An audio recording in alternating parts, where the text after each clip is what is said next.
Okay, so I've only heard disparate bits and pieces of the Kings of Tupelo. A longer, more thorough review is going to take some days for me, so I'm not qualified yet for final analysis, only my first impression, which is this.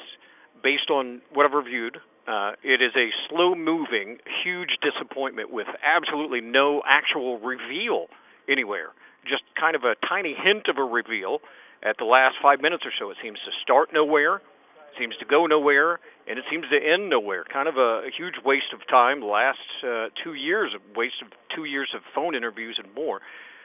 It's really what they've produced is the same story as 10 years ago, and with the same agenda-driven faces telling it, and the same phony narrative. So let me clarify again and correct a few of the lies that I've heard so far. First of all, there was no feud. I heard someone say there was a war between Dutschke and Curtis. That's absolutely not so. There was no war that I was aware of, that I was involved in. It's nonsense.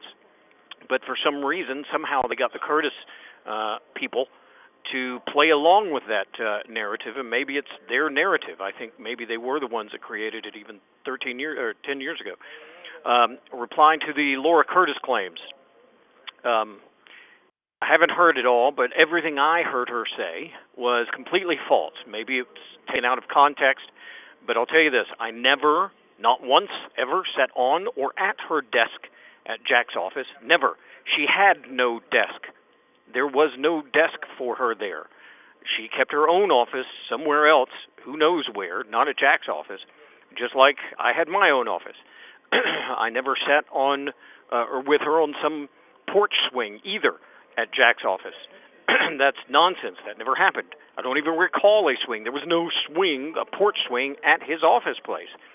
Please, someone explain to me why on earth it is that she's making those kind of claims. I don't know why they bother me like this, but they do. It feels like another false accusation. It really pisses me off.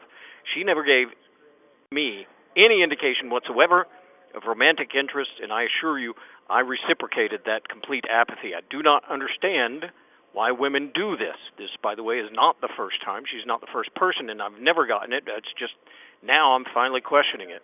Also, Kevin Curtis was not truthful about most things, of course, including a claim of me giving him a baggie of body part gummies.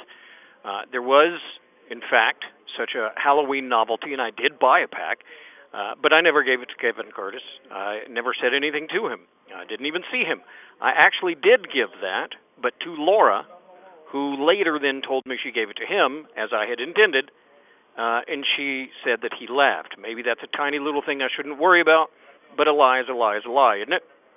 The better logic on episodes of SpongeBob SquarePants comment that I gave to interviewers had absolutely nothing to do with Kevin Curtis or his body parts claim.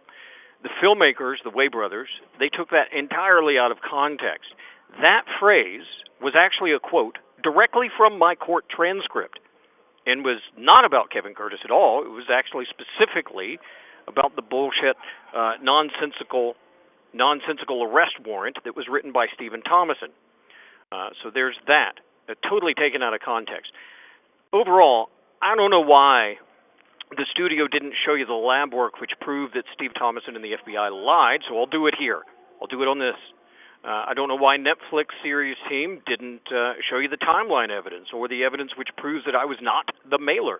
They could have, because I know they have it, but they didn't, so I will here. I don't know why they didn't show you the texts and the emails of all the exculpatory information, the prosecutorial frauds, or the AG's SAM order, so I'll do it here. Basically, the studio had the truth, but they chose not to reveal it. That says something.